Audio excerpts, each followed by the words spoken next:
and Joe was ripping me last night about how you know, I'm a blogger and I'm missing all the news stories and the things that are, you know, going wrong and the things that are falling short through the cracks. And it's just like, it's not why I'm here. I'm here to have a good time. I'm here to blog about the great stuff that's happening. And it's really just been fantastic. And so again, much like the Intellivision panel earlier in the day, I'm just going to say here's the madness, mayhem, and other adjectives about crazy classic gaming expo stories, and let these guys go. So, great panel, guys. Why am I here? So, you know, always trying to innovate and keep things fresh, we decided, why don't we talk about CGE or take questions if anybody really cared about what, you know, what goes on behind the scenes, that type of thing. It's been 10 years now. I would like to thank, and we've done it at the auction, but I would like, you know, you guys are thanking us, but we need to thank you because you're really the reason that the show is a success when you're coming out year after year. So how about another round of applause for everybody who came to the show.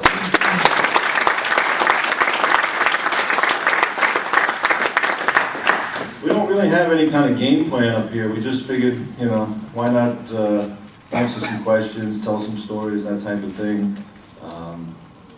Just a brief rundown on the history of the show. Back in 1998, myself and another gentleman, Keita Aida, hooked up with another gentleman called Rich Sukiji. Rich had run some shows back in the 80s called World of Atari. And Rich is affiliated with Best Electronics, they're friends, and they came up with the idea of doing another show called World of Atari, and let's see what we can do with it. So Keita and I joined up with Rich. Rich did all the, you know, management stuff. We were just helping out the museum, guest speakers, and that type of thing. So we didn't have a whole lot of involvement. And the show was pretty good. It was at the Boardwalk Hotel on the Strip. It's no longer there. And it was a good turnout for a first event. I don't know, a couple hundred people.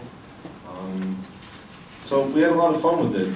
The problem we had was that the following year, he wanted to, the person running the show, Rich, wanted to make it into I guess a mini E3, which a lot of people have had that ambition over the years, and classic gaming would just be one aspect of it. And we also had issue with the fact that World of Atari, you know, is a limited thing when we're all into all classic gaming. So at that point, Rich had wavered back and forth about even doing a show, and Keita and I just branched off and decided to take it upon ourselves to start Classic Gaming Expo. And it's been a learning experience for 10 years. We still don't have the formula down pat, you know. We're still last minute with everything we do, half-assed, you know, that type of thing. But we've managed to keep it going somehow for 10 years. And who knows what the future holds. I hope we'll be back again next year. But, so after that, real brief, 99, we had Sean Kelly joined up with us. Sean was at World of Atari, and he came back in 99 and helped us out. And then the following year, Keita kind of left the scene, and Joe joined up. So, and we've been going strong ever since. So that's really a good start. Maybe I'll turn it over to Joe and let him talk a little bit, and then we'll get to Sean and we'll do some questions. What's up, folks? I took a few notes, although I don't really know why I bothered. This is all pretty natural for us. You know, John, you've seen John standing up there barking out auctions, you know, the last couple of years. I guess, you know, if I had to talk about history, I wasn't at the World of Atari show. I don't even remember what happened that year, but I had known these guys for years through Digital Press, which is our little organization. In 2001, I get this phone call saying, we got a guy back now, would you be interested in joining up with Classic Gaming Expo? You know, I'd known John and Sean for a while. It was like a no-brainer. I was happy to help out. And what's really been interesting over the years is that we're so different in personalities that the complement of the three of us together always seems to work out well. There's always a 2/3 decision. I mean, a perfect example, we had to hire a spokesmodel for the auction. So we actually sat there and looked over pictures of 15 girls. And yes, no, yes, no, yes, no. You know, I think I'm a good judge of this kind of thing, but I was overruled. and if you were here, you can see that I was clearly wrong and the right decision was made. So that kind of thing happens pretty much all the time. The other aspect of that is that we'll take it one step further. If one of us feels strong enough about something, he can even overrule the other two. You know, the other two will back on. If the other two guys feel or can tell that the one guy feels strong enough about, you know, any particular issue, they'll let the one guy win. You know? The perfect example of that is when we were still down at the plaza at Fremont Street, Joe and I thought it'd be a great idea that grab one of the two of the girls that were handing out flyers and have them be booth babes and run around scantily dressed in the show floor. And yet Sean had the sense to, you know, think with his head and say, that might not be good for a family show. So. Yeah. Or how about this one? I don't know what year we started with 8-Bit Weapon, but this is a good example of one person thinking it was a good idea. I don't know if Seth contacted me or if it was just my bright idea to bring entertainment into the show. It just seemed like after attending E3 so many times that we were kind of bland. And Seth, you know, materialized at that point. I'm like, this guy's music is really cool. Let's try it out. It was kind of different from the atmosphere, and these two guys weren't really up for it. John was a little, and Sean was, doesn't sound like a good idea at all. I didn't like it at all, but, you know, it's a perfect example. And Joe was absolutely right. So, you know, that's the way it rolls here. So I guess I'll turn it over to Sean, and I want to say this. In 2005, these guys had given me this little MVP award because I stepped up and did a little extra work. I mean, at the time, I was working a boring office job where I had nothing but computer, you know, just sitting there in front of the computer. And I was able to sort of, you know, dual task by doing CGE work while I was at my other job. So it was really easy, but, you know, things have changed a lot. I left that industry, decided to open my own game store, and, you know, busy all the time, never in front of the computer. And yet, Sean stepped up, picked up, you know, all the stuff that I had done, all the stuff that, you know, we'd even designated and given out in the past, and I think even went beyond what we would normally do in the show to make this year happen. So with that, I'll turn it over. Thanks. Well, that's exactly how it works. You know, we all have real jobs. We all have families. John and I both have kids. You know, sometimes you just can't make time for this kind of thing. So you know, there's three of us, and you know, one or the other two will pick up when, you know, one guy just doesn't have time to do it. And, you know, frankly, if there was only two of us, we wouldn't be here today. Like I said, in 2005, if it was just John and I, there wouldn't have been a show. 2007, I had to pick up a little bit of slack. You know, you know, just the way it worked. A funny story about in fact, Keith told the story the other night about the whole World of Atari Classic Game Expo thing. In '98, you know, I wasn't really officially involved. I was kind of trying to help out on the side because it sounded like a cool idea. So I contacted Keith Robinson to come to World of Atari. And he said, well, no. As soon as you want to have World of Intellivision, we'll be happy to show up. But you know, that was one of the driving forces behind changing the name to Classic Game Expo in '99, because and I was actually one of the driving forces behind changing that name because you know, World of Atari is great, but it's not just about Atari. It's about classic games.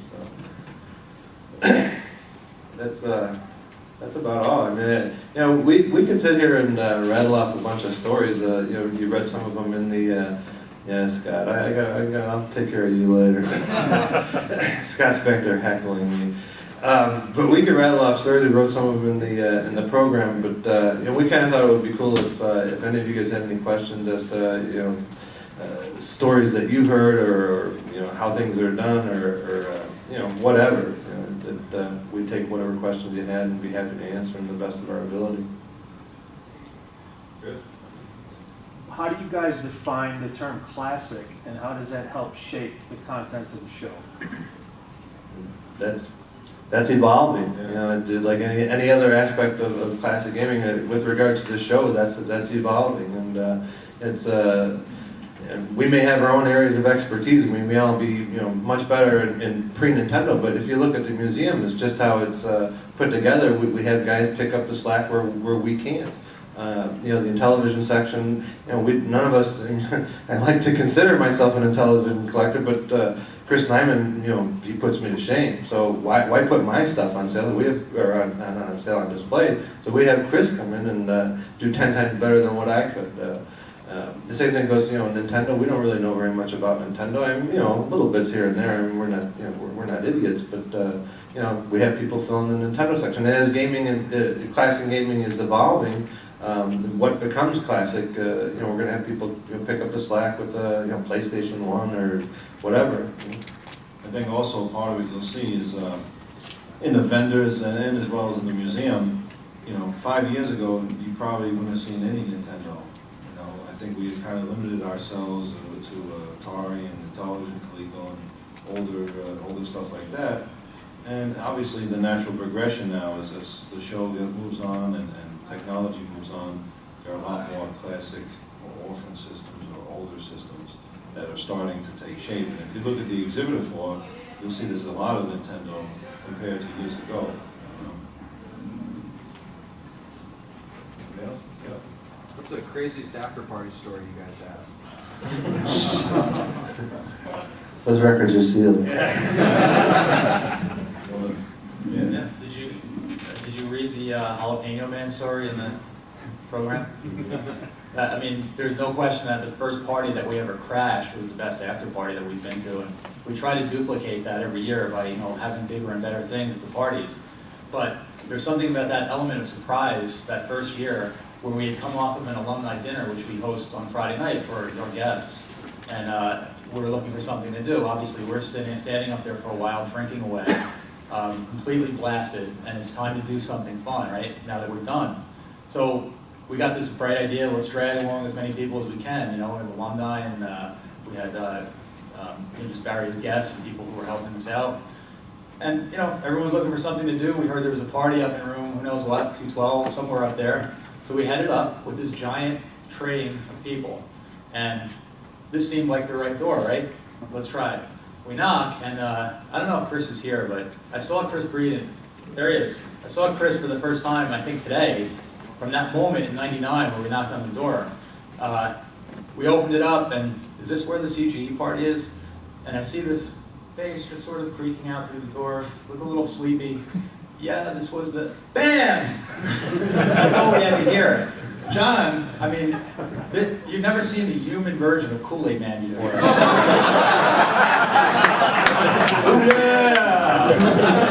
Entire train of people flying into the room. You know, Chris probably got knocked on his ass as we stormed in. I mean, you can tell we were walking in there was a guy laying on the couch, all the game systems had been shut down. It was obviously, you know, the room was ready to be cleaned up, certainly wasn't ready to be populated again.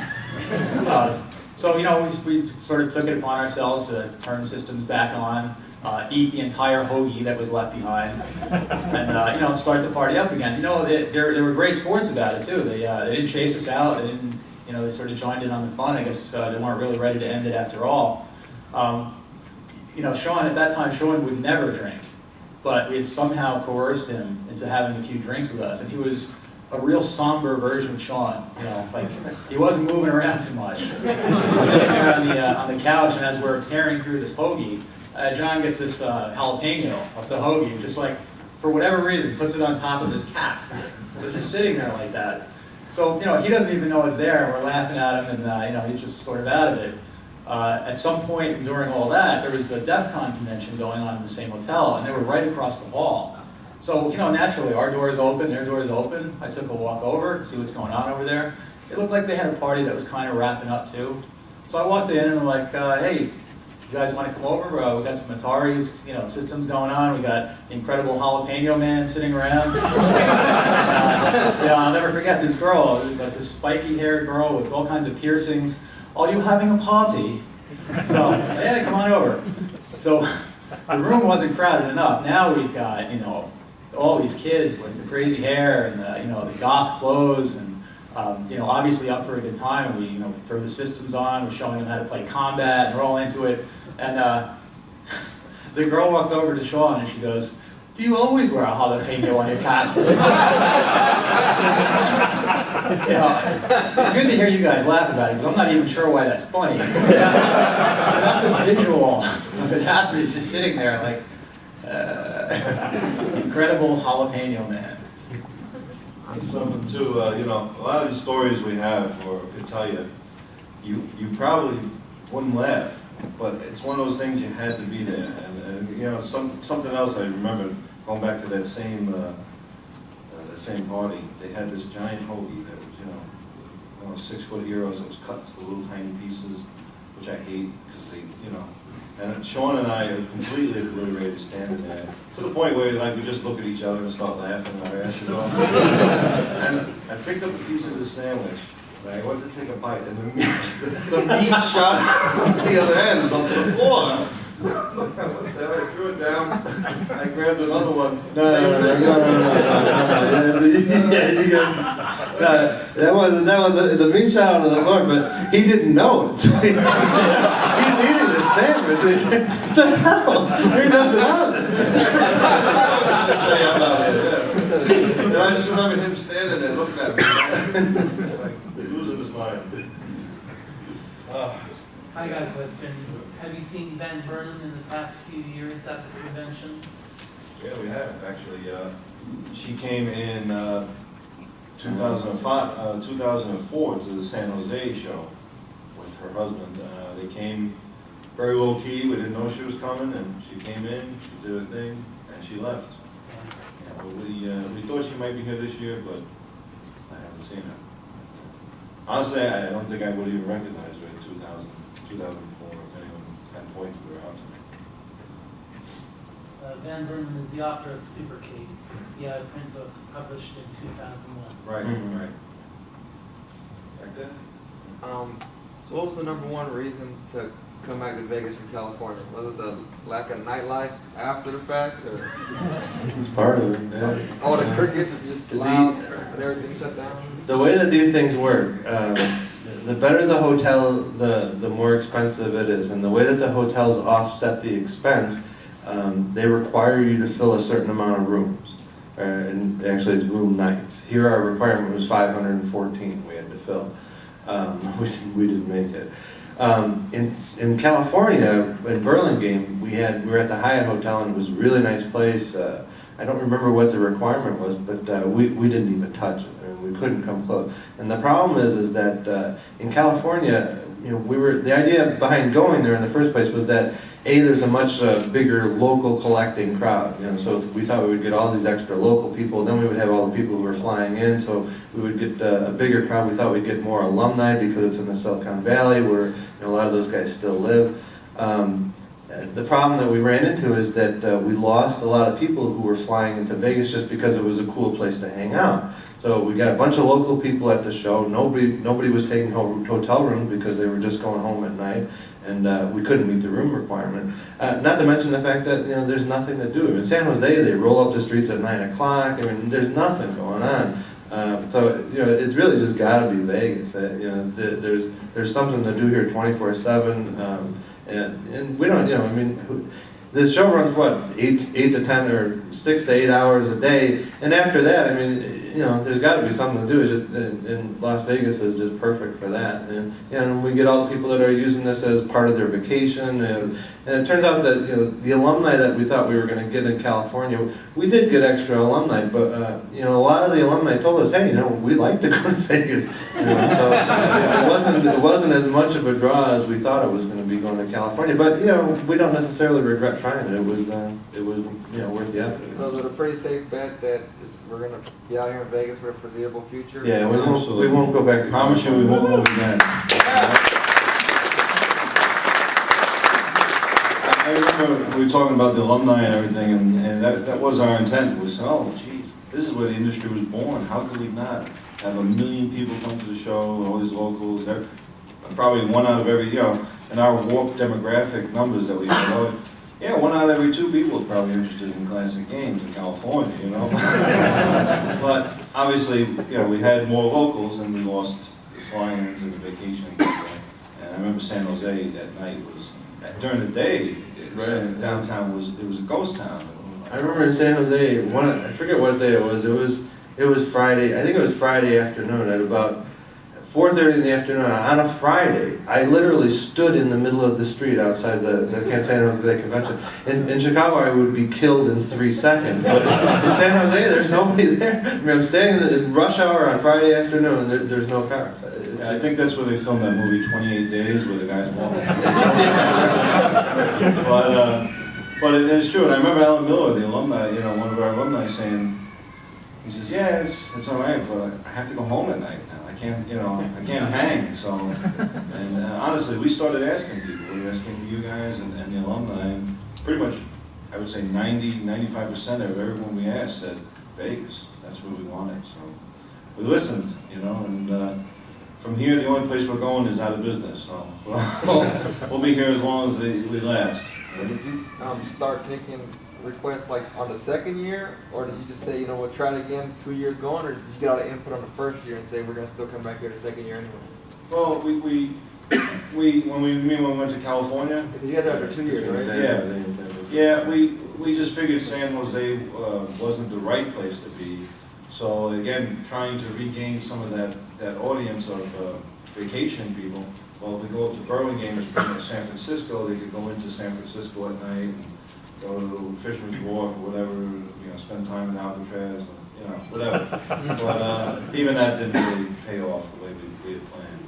It's really, when it comes down to it, there's no place like Vegas.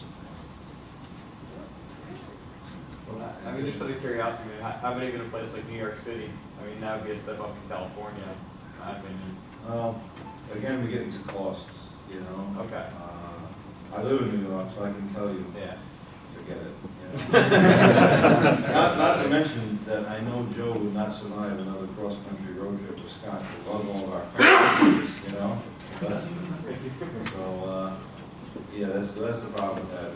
It's all out here now. Yeah, I'm in Chicago. I mean, and, you know, Chicago is pretty centrally located. It's readily, you know, one of the busiest airports in the world. You know, you can get flights there, you know, pretty cheap. But you know, the other problem, in addition to cost in Chicago, is unions. You know, we're small. I mean, we can't afford to pay union electricians. We can't afford to pay, you know, unions to move, you know, stuff in and out of our exhibit hall. So we have to go where they'll let us do it ourselves. And in Chicago, you don't do anything non-union. It's not allowed. Yeah, it's one of the things I don't know if you know, like in the main exhibit hall, we're very hands-on. So like the pipe and drape that's behind, in between the booths, we set all that up ourselves. We just have it delivered. We spent Thursday in there with our team of people, and we set it up. And, you know, we move tables if we have to, we make adjustments, whatever we have to do. Hell, at the plaza, we were running our own phone lines, you know, because they were a little run down on the facilities there. But, so, you know, we could never really afford. But we found out when we did E3, I don't know if most of you know, last 3 years we did an exhibit at E3, a history of video gaming exhibit, and we had to pay for our own electric. I mean, they comped us the space and whatnot, but we still had to pay for the union and the electric and that, and it was thousands of dollars for something that we had no way of generating revenue back, you know. So it was tough. Yeah. Do you hoard ROMs? Indeed. I currently have 242 unreleased 2600 games you've never seen. None of which Matt Reichert knows exist. No, we don't hoard ROMs. Any ROMs, I don't even think we have any anymore, but we usually release them. Yeah, maybe we held on to it so we could release it as a show. Sean might have one or two, or, you know, I won't say we don't have stuff that maybe, but, you know, we're talking 1 or 2 ROMs, and most likely it's a situation that we were entrusted with it on the condition that we not give it out, you know. I think Sean with the Blue Sky Rangers, he might have some of their ROMs, but, you know, Keith Robinson, you know, there's licensing, there's copyright, all these issues, so, no, we don't. We try, and if you look on the CGE site over the years, I mean, we've certainly made ROMs available on the digital press site. We've made them available whenever we can, you know. Anything else gonna take on that? Chris? About the alumni, can you talk about any people who you've tried to invite and you can't get them here? What about a million of them, man? What about the one guy who actually got mad at us? I think it was a CBS guy or something. He stopped healing. We have a list of alumni that, you know, we try to keep their updated contact information so we can get in touch with them year after year. And that's hard too, because, you know, even though we're friendly with a lot of them, some of them it's a little uncomfortable saying, well, I need your address and your home phone and your cell phone as well, other than just an email. So emails bounce and they change and whatnot. And there was a gentleman, Bob Curtis, who, there's actually a couple that don't want to be contacted. But Bob Curtis, the funny story is we emailed him, and our emails are always very, dear Mr. Curtis, we'd love you to come to the show. Given your work at CBS Electronics, you're a true legend in the industry, blah, blah, blah. Basically, we're souping him up a little, trying to get him out here. But we honestly feel that way too. We would like these guys to come and talk about what they do. And he wrote us back and he's, please stop contacting me about, your nostalgia. It was a little pretty mean, your nostalgia trip and you're making money off of people's nostalgia and this and that. So we crafted this response, and we can assure you that, dear Mr. Curtis, we're sorry you feel that way, but I can assure you we haven't made a dime off of this. As a matter of fact, we'll probably end up divorced or something, from all this. We've never taken money out of CGE, the whole just response to let him know that, that's not what it's about. And he came back again, he's like, what will it take for you to stop emailing me, So I don't know if he actually emailed him again, just to say, okay, we'll stop emailing. I said sorry. How many times was I asked you? But as you know, we've had some good alumni over the years. I really wish we could get them all at one show all together, but we've had Nolan Bushnell and we've had Ralph Baer, and we still have that hope of one day them playing Palm, but we can never coordinate that. We had that going one year, didn't we? Yeah, and then it fell through. We've had Steve Wozniak out in California, and actually Steve was going to come again this year, but something came up at the last minute, which was unfortunate. Al Alcorn, and we've had quite I think an illustrious group of alumni over the years, some real major players. But there are other people out there we'd like to get. I was in contact this year with Ray Kassar from Atari. And, I had hopes of getting him out here, and I'll never rule it out. I'll keep trying, but he wasn't unreceptive to the idea. It just a lot of them is a small scheduling thing. So a lot of these people are afraid in some ways. I mean, some guy contacting them out of the blue. There's some guy that they don't know, asking about things they've done 25 years ago. I remember one story at the Plaza the year we had Jim Heather. I walked up to him in the hallway, and I don't remember how I knew what he looked like. I hadn't met him yet, but I don't remember how I knew it was him. But I walked up and I said, "Hey, Jim Heather." He says, I don't think he was kidding, but maybe he was. But he's from the IRS.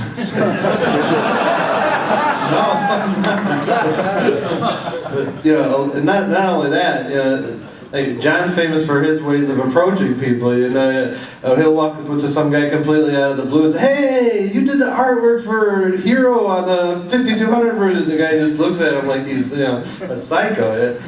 Even just contacting him an email, a lot of them are hesitant to start talking about things because they think it's kind of weird that somebody would, nobody's talked to them about this in 20 years, and out of the blue we're inviting them to parties for no reason in Las Vegas. They're a little hesitant, so it takes a little warming up, and that's our motto, I guess, is that if we can get them to one show just to see that we're not completely psycho, we're a little psycho, but not completely psycho, then we'll get them back. And most of the time we do. There aren't too many that we'll only get for 1 year. And even if they can't make it a following year, they'll say, "Hey, we appreciate the edit. We just got something going on." That's one of my favorite stories. The guys from Skyworks, David Crane, Gary Kitchen. Actually, there's a bunch of guys that work with them. John Van Ryzen who did Hero, and another guy, Roger Booth, who worked with U.S. Games. I think Dan Kitchen is there now. So there's, it's Alan Miller was with them. It's a little incestuous thing with these guys working together all these years. So they had emailed me and said, "Okay, yeah, we're coming. It's Gary, it's Dave, and it's Bill Wentworth." And I said, "Oh, okay." And I just, it didn't even click at the time. And okay, maybe Bill Wentworth is one of their guests or something. And I happened to be in my garage. We bought out a stock of stuff. I had a 7800. I forget what they gave me. a little slack after all these years, but it was, I think it was 7,800 skateboarding or something like that, super skateboarding. And I happened to look at it, and it says graphics by Bill Wentworth, or the art, you know, for the cover. So I filed it in memory. When he came to the dinner, hey, David, he said, oh, this is Bill Wentworth. So I did one of these, and it was a total setup. And I said, Bill Wentworth, I said, aren't you the guy who did 7,800 super skateboarding graphics for the box? Well, he did one of these, like, yeah, that's me, you know. But you know, it's a funny story that, you know, we surprised these guys. And it's always a lot of fun. Anybody else? The way that the Skyworks thing has worked out, not just Skyworks, but a couple of the other companies. I think we found Alan Miller. It's not that the guys at Skyworks didn't know where he was, but they kind of got together through you know, meeting or the dinner at Classic Game Expo, and now several of those guys have gotten together and they're all working together again. Same thing with Digital Eclipse. Digital Eclipse has always been a big supporter of our show. They always got guys out here, and several former Atari people are working at Digital Eclipse now, making games again, and they all hooked up, you know, by meeting here at Classic Game Expo. And that's, you know, one of the things that you know, all the alumni come here at their own expense. We don't pay any of their airfare or hotels or anything like that. They all come at their own expense. And the way that we try to repay them for that is the Friday night dinner. We have that every year. All the alumni get together. We feed them, and believe me, it's no form of repayment. I mean, for what they're you know, willing to do to come out here. But basically, John, Joe, and I, we don't go in there. We just sit outside the room. We let them sit in there. We let them eat. We let them, you know, have a few drinks. We let them shoot the shit. At the very end of it, we'll get in there and we'll give a little speech and say thank you. But then we get the hell out of their way again. And that's they're all getting to hook up again. A lot of them are going back to work together again. Guys that were out of work have been, you know, found employment in these meetings. So. You know, if that's the only way that we can repay them, we take a lot of pride in that. Anybody else? Most people want questions. How hard was it to get on Bushnell the first year that you became since you showed there? Well,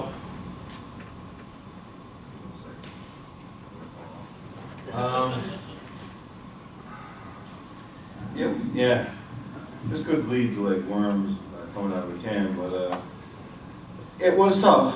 The first year, we had some issues, and you know, again, we'll try to be as honest as possible without getting into too much issues, but we had some issues with some people who I think early on, you know, there was a plan for Nolan to come to CGE Expo. I think it was 99 or 2000, and that was a pretty definite plan, and some things fell out of place. And I think he got some bad information about us from somebody as to what we do, and he was, you know, obviously, you know, it was people close to him, and he listened to that. The only thing I can tell you is, years later, when he did come finally to CGE Expo, and that was, I think, our last year in Vegas in 2003, he made a comment to us, as, I don't know why I didn't come out here sooner. I shouldn't have listened to the people who told me, you know, about you guys. People who are no longer employed by him. Right. That's true. So, you know, there was some issues, but yeah, you know, a lot of guys, we email Nolan each year. Sometimes he responds to us, sometimes he doesn't. He's a very busy man in Ewink and other things. There's a lot of them are, and you know, if they're free, usually they'll get back to us and try to do something. This is my first year in Las Vegas, and I know you moved it out here and you plan to stay here, but I've heard some stories that it was better off the strip. Are you intending to stay on the strip next show, or? What do you mean by better in what way? Well, the other Cheaper? hotel was cheaper and nicer. Well, I wouldn't say cheaper than the plaza, I was just saying, don't want to leave. One year at the plaza, I got up in the middle of the night to go to the bathroom, and it looked like I left a sock in the doorway. As I got closer to it, it moved off on its own. I put a glass around the sock. It was a bug. I've never seen anything like it before. It looked like something from the Paleozoic era. No, I don't know what it was. I actually refused to sleep alone in that hotel. Like, you guys, we gotta get a suite. Well, the plaza the one thing about the plaza, one thing about, not even the plaza in particular, is as you go further downtown, is we don't have to fill the rooms. There was no hotel room requirement for that meeting space there. So, yeah, the hotel is older, it's a little bit more run down, and it has giant prehistoric bugs in it, but it's something that we can afford. We can only, this place costs a bundle of money to have the show here, and we might make it, we might not, as far as paying all the bills, but the only thing that we require of the Classic Gaming Expo, and like John said, we've never taken a dime for ourselves. We don't take any money, we get no payment, and we're lucky if we get the show to pay our airfare out here. But it has to pay for itself. If we have to start putting in thousands of dollars personally every year to keep the show going, it won't go. It's as simple as that. So if we can stay in a hotel like this and do that, absolutely, it is not a problem at all. And I hope nobody takes it as us threatening, buy rooms that we're going to close out. We're not. We love having the show, but it just has to be able to pay for itself. And if that means going to a hotel like the Plaza, which we would rather not, we'd rather have the show than not have it. It's as simple as that. So we end up at the Plaza next year or 2 years from now or whatever, or not even the Plaza in particular, but a hotel similar to the Plaza. Come stay at the Mirage or MGM Grand. We don't have to fill rooms at places like that. But I'm not saying we're going to the Plaza. We still haven't figured out the financials here. But if that's what it comes down to, then we'd rather have the show than not. Yeah, the other thing is, like at the Plaza, I kept hearing about the escalator was always broken. So that was a big complaint. I don't know why. That was like a sore point for people. But I guess if you're lugging your booty back to your room and the escalator is shot, could be a problem. The other issue is that we have to find that balance between what we can afford, as Sean mentioned, and the amount of space that we have. The show has grown considerably over the years. Now, you look at the Plaza, the total square footage that we had was 21,000 square feet. Our main room this year alone is 21,000 square feet. At the Plaza, that included the museum and the speaker room. And we always had issues with the air walls and the people in the speaker room. Some of you might know who have been there. The speaker room, when Tim Arnold would get on the mic and start screaming about Salvation Army, well, it was drowning out the people in the speaker room. They could hear the coin ops going off. And the museum was considerably smaller. This museum that we have this year is 6,000 square feet, biggest we've ever had. The Plaza Museum was 2,000, I believe, so this is 3 times the size. So you figure our ballroom at the Plaza, our main exhibit room was 15,000, now we're at 21. Honestly, to do the show right, we just can't fit there anymore. They don't have any more space, and the facilities can't handle it. So, believe me, when we scouted out this year, Joe and I were out here in December, I think it was, and looking around. We were at other hotels. We checked different areas, different hotels, but we just couldn't find a hotel that would accommodate us the way we needed. Now, Riviera is strictly a convention hotel. It doesn't have roller coasters. It doesn't have all this other stuff. It's in the older part of town.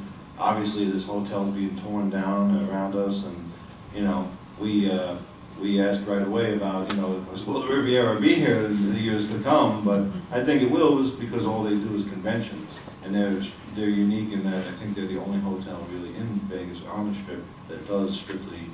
They make, what the gentleman said to me is the other hotels make their money off of gambling, and they make their money off of conventions. And they're very good about collecting the money for those conventions. Oh, yeah. We're going to find that out tomorrow. I'll keep paying for it. Anybody else? Have you ever tried inviting any international alumni, like from Europe or Japan? No, we don't do PAL here.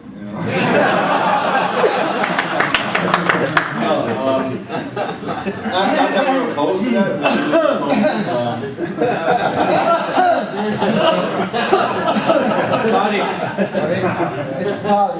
But no, alumni,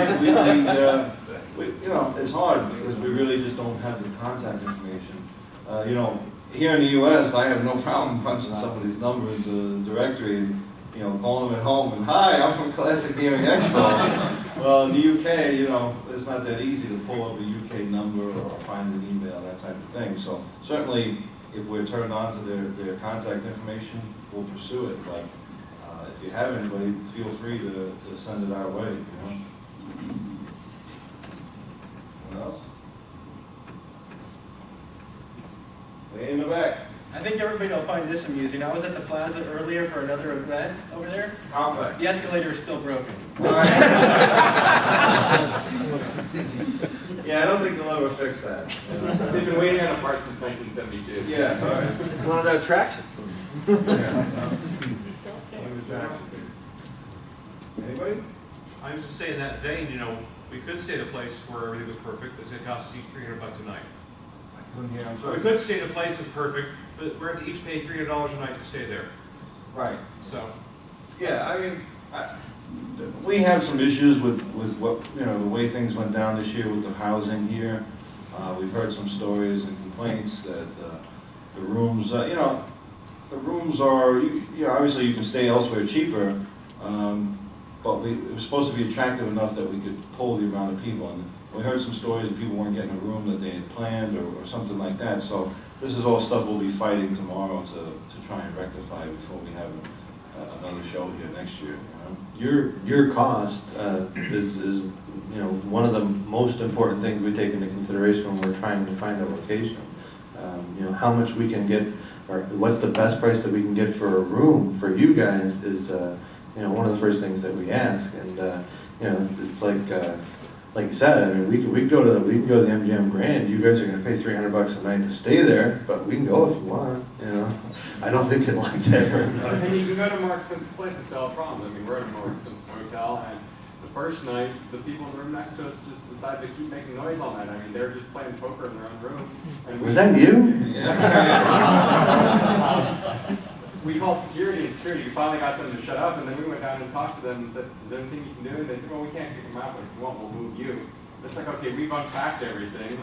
Sure, you're going to give us a better, you know, room, so they did that. And now every day when the cleaning crew comes through, we don't get any new towels. We have to call and get them. If you ever need to like cut down your cost of living, stay here. Slots of Fun, like right across the street. Oh, It's yeah. like $1 hot dogs. Are they meat? I got The one possibility now. exists. I got one. If you could stay at the Station Casino Hotel, that would be much more better. Would it? Yeah. You probably get a good deal on a station, doing something at the station casino probably. Yeah, but with the Station Casino have the amount of footage that we need. Yeah, they have like, room, big room. They Yeah. do. The Texas one, Texas Station, sure. Texas And Station. it takes you away from the strip. Yeah, I was going to say, how far is it from the strip though, right now? Yeah, that's the other issue that, Palace Station's about half mile from the strip. it's scheduled to be torn down too, though. yeah. Seriously. Escalator does work.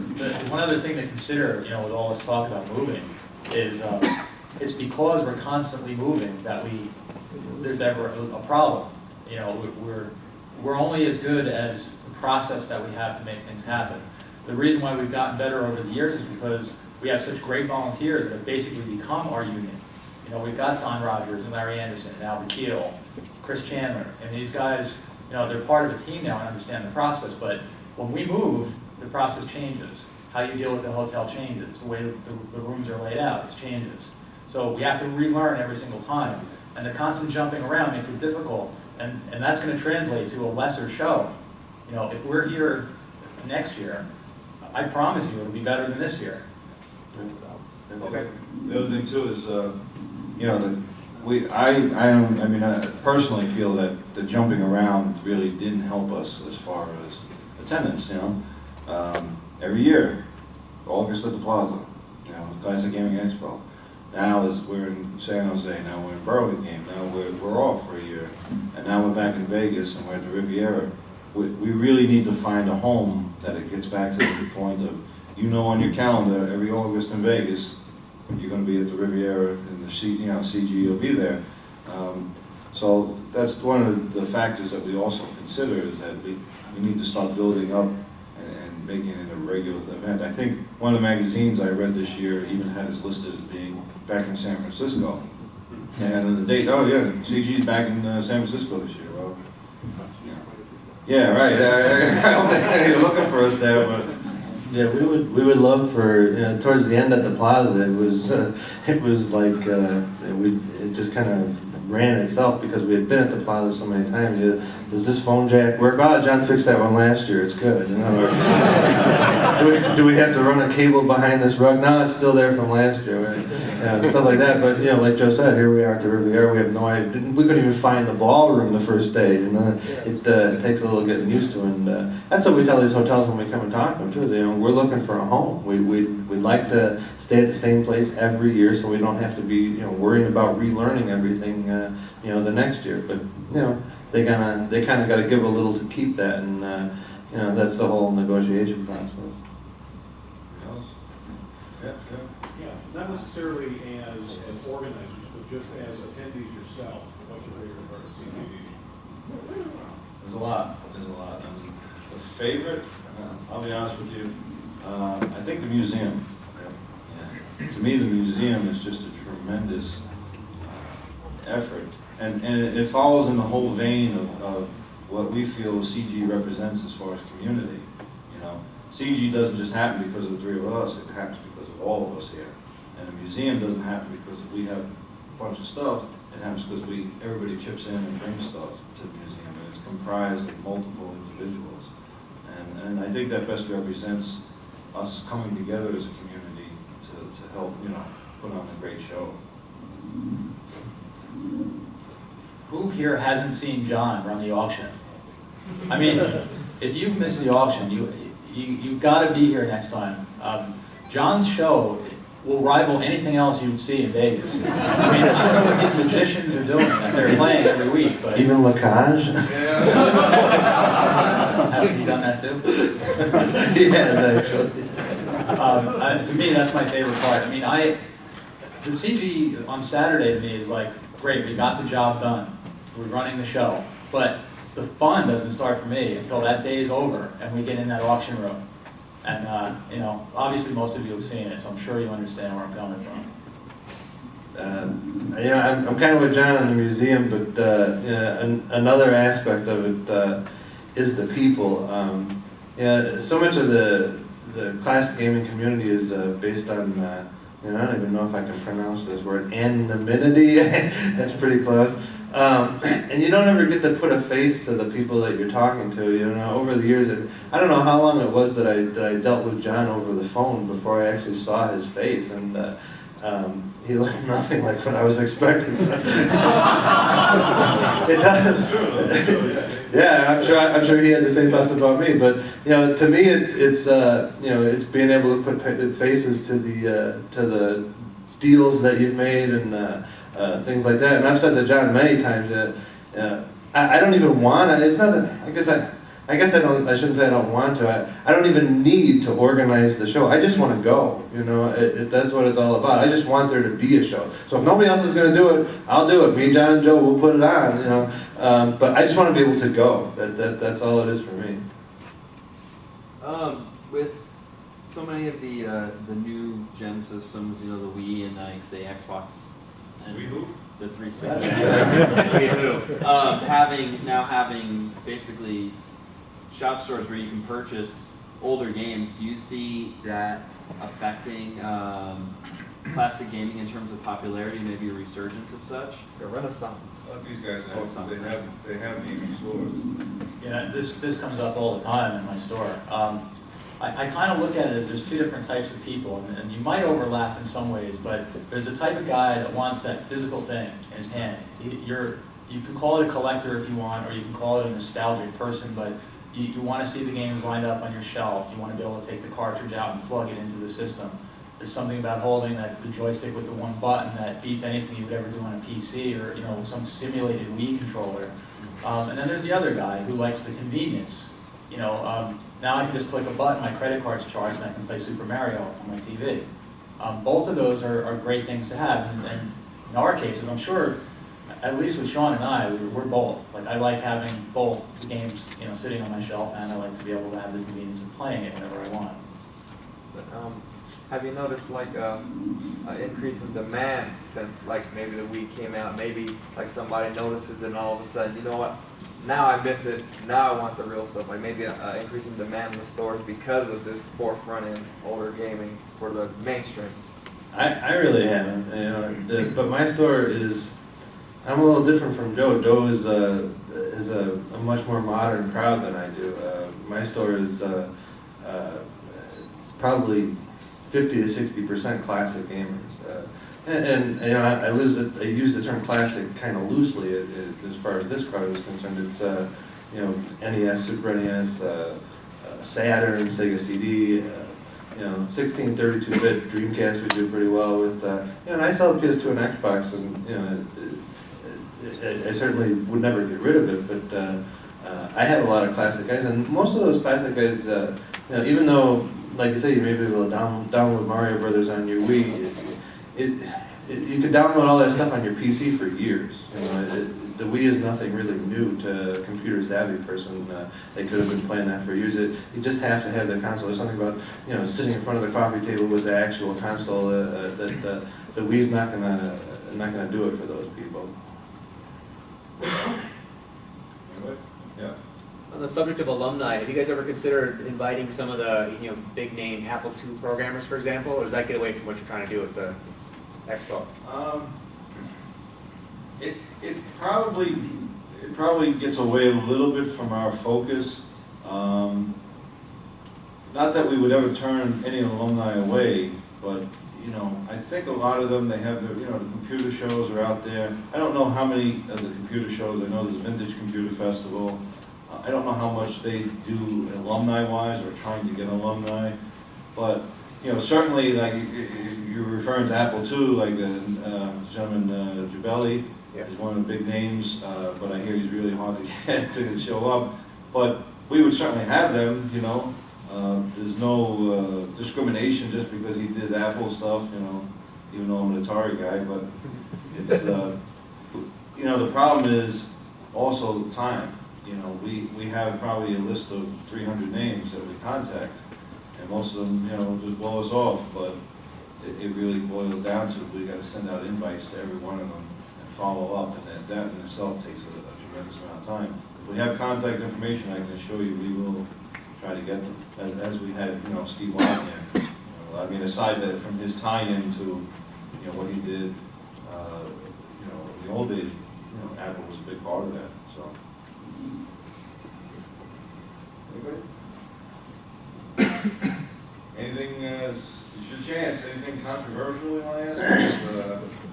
Stories? Had a feeling. What about Atari? All right, time's up.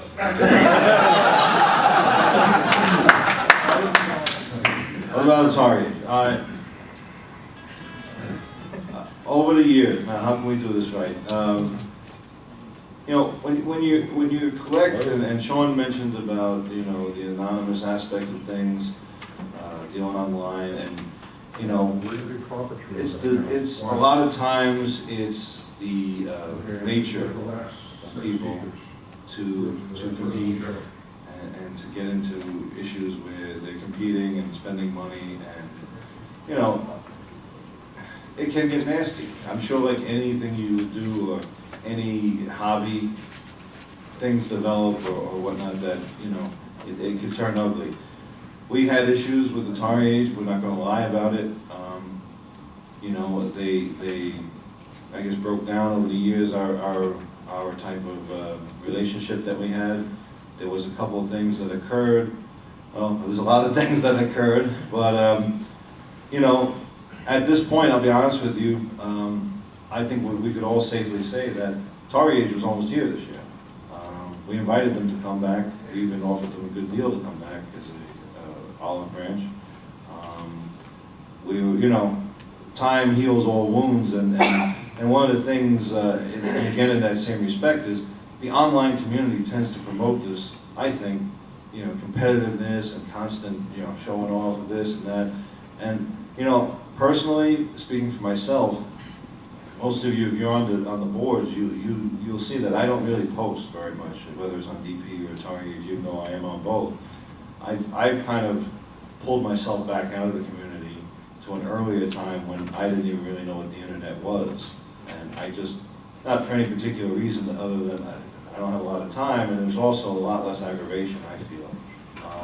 So for myself, pulling myself out of the situation was a big part of it. Now, like I said, we've offered some olive branches out there, and they were almost here, and I honestly could state right now, I think Atari Age will be here next year.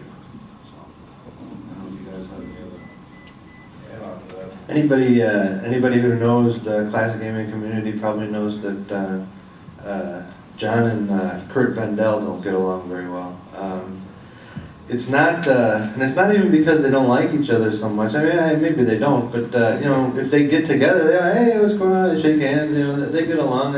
It's just because John and Kurt over the years have competed for the same exact thing so many times that, you know, one guy beats the other guy, and you know, and at some point, you know, they're at home, damn him, he got that thing and I couldn't get it.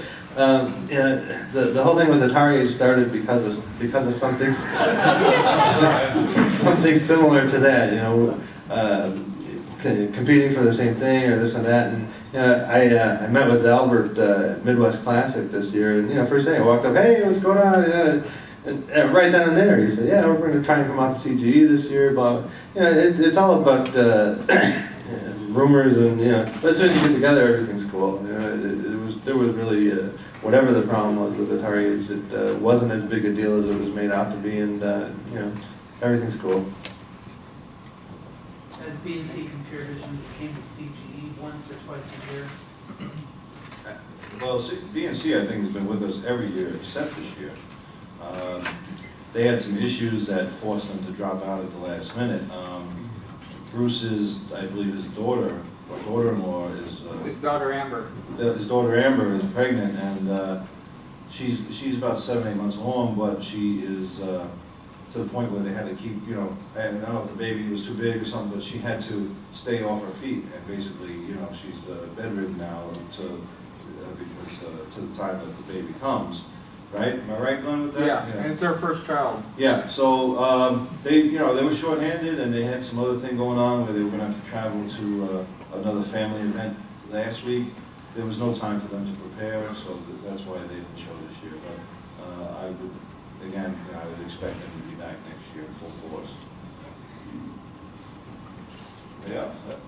I will say on the competition issue that we were discussing earlier, I mean, another problem that a lot of people don't understand is sometimes there's a third party involved who really stirs things up. There was a time when John and Kurt and I were all bidding on some things. In fact, there's one item in the museum that I actually sent the John Russell money for, and he apparently had sold it to more than one of us.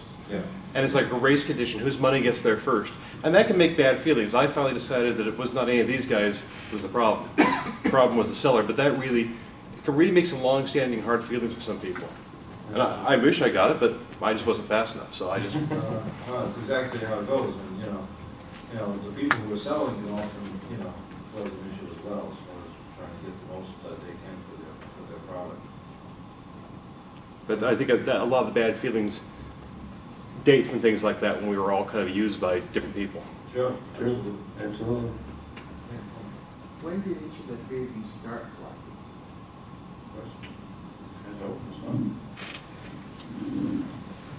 1879. I mean, if you've read anything that I've ever written, it almost always starts out with, I'm a pack rat. You know, I've collected everything since I was a little kid. My room was always the messy room with stacks of stuff in it, you know. I did baseball cards when I was real little. I did comic books for a while. Once video games came out, I was right onto that. And it really wasn't long after, you know, maybe a year, that I just dropped the comics and the baseball cards. So this is a lot more fun for me. And that was right at the beginning. That was right when games were coming out. I remember driving, or taking back. I was in high school at the time when 2600 came out, and I remember going to the local Child World, you know, with my parents, and they would buy me Yar's Revenge. You know, I remember that. I remember getting on a bus to get the latest in television game. You know, wow, Worm Womper, that looks awesome. So, and because I'm a pack rat, nothing ever gets thrown away. When it doesn't get thrown away, you're either a junk dealer or you're a collector. Depends on what you got. For myself, I sold, I wasn't a pack rat. I had the systems, and I sold my 2600 so I could buy the 5200 with that awesome stick. Which I probably smashed against the wall, but I regretted that. But actually, it was about 1987. I was running a bulletin board while I was stationed in Texas, and this guy logs on one day by the name of Jay Hunter, and he starts sending me, he was being friendly, and he starts sending me scans out of all the old magazine articles. And I was piqued by that too. I had a little collection of electronic games, and here was the Magic cards, say for instance, an ad for that, or the PGP-1, or that type of thing. And so I become going back and forth and talking a little, and matter of fact, the guy who was sitting right there, his name is Don Rogers. For years I called him Jay Hunter, I had no idea, but that was some name he had for, logging on. And so it kind of piqued the interest, and then I guess I had, it was an antique magazine. There was, someone wrote in asking about, for the Atari 8-bit, there was this device called the Atari 1090XL, and, can you give me some more information? So the guy responded in the letters column, saying, yeah, it was, failed device, never launched, and we have one sitting here we use as a doorstop. And so, but something went wrong, some chemical imbalance or something clicked in my head, and I was fascinated. I had to have something like this, and I searched around, and I actually bought one from B&C at the time for $50. I know Bruce is wishing he had it back now, but once I got it, I was toting around town, showing everybody. Nobody gave a damn. Nobody could care less. I was like the only person who really cared about it. But that's what set me off into motion, and it's never stopped since then.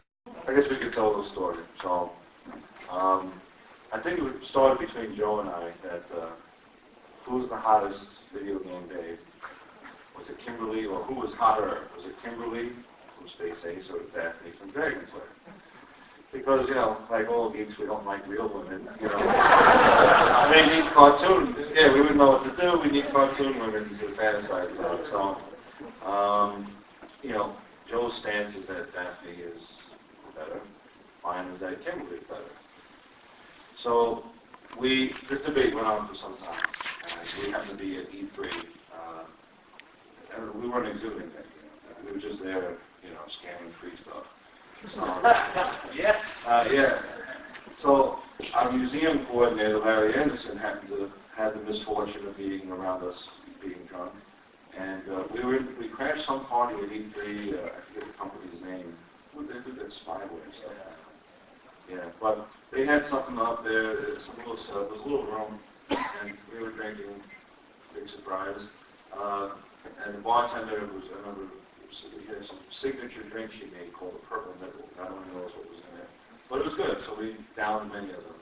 And I remember asking some guy just walking by, Grant, pull him over, and who do you think is, hotter, Daphne or Kimberly? Obviously the guy has no idea what we're talking about.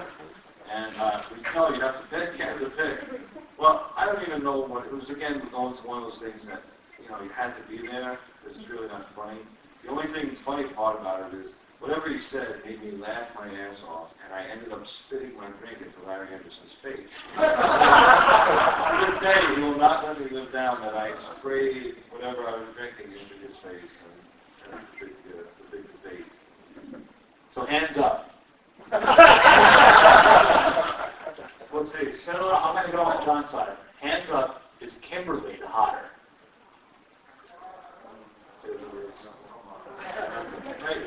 Let's see hands with Daphne. I've had Kimberly, she's better.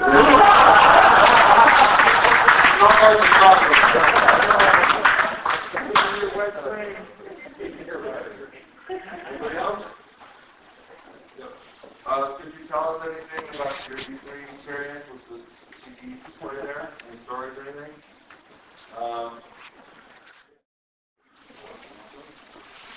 Sure. It was fun. It was really popular. I think the first year we were there, we won Best of Show in a couple of different places. We'd love to do it again, but E3 is no more. So it's, however cool it was, it's you know, just not something that's going to happen anymore. The display was great. We were going to try and replicate a little bit of it here, but you know, that idea came to us kind of at the last minute, and we didn't end up being able to do that. One of the most popular things that we do there is a timeline of playable system. We had every system in a row, you know, in a timeline fashion, and they were all hooked up, ready to play. It was really popular. People liked it a lot. We'll definitely do that here next year, but like I said, the idea came to us to do it here a little bit too late, and we weren't able to coordinate it. But that's something that you're going to see next year. It'll be a lot of fun. Every system from Pong to, you know, Xbox that was, well, no, I don't think we went to Xbox. But I think we stopped at maybe PlayStation 1 or something like that. But they were all playable, and you could go down the line, and we had, you know, a few different cartridges that you could plug into each one. It was a lot of fun. We should probably wrap things up. We just, you know, to wrap people up, why don't you all reach under your seats and see if there's something. It's a snake, be careful. Reach up underneath and it'll be taped to the bottom of the seat. The flotation device. That's it, you win. Anybody find anything? Bart's got one. I know it looks like this. 8,000. Bart's got one. And Alan's got one. Who else got the third one? Dinosaur dude. Got the third one. You guys win a Stormplex controller, all right? Yay. Thank you everybody for coming, all right? Thanks, guys.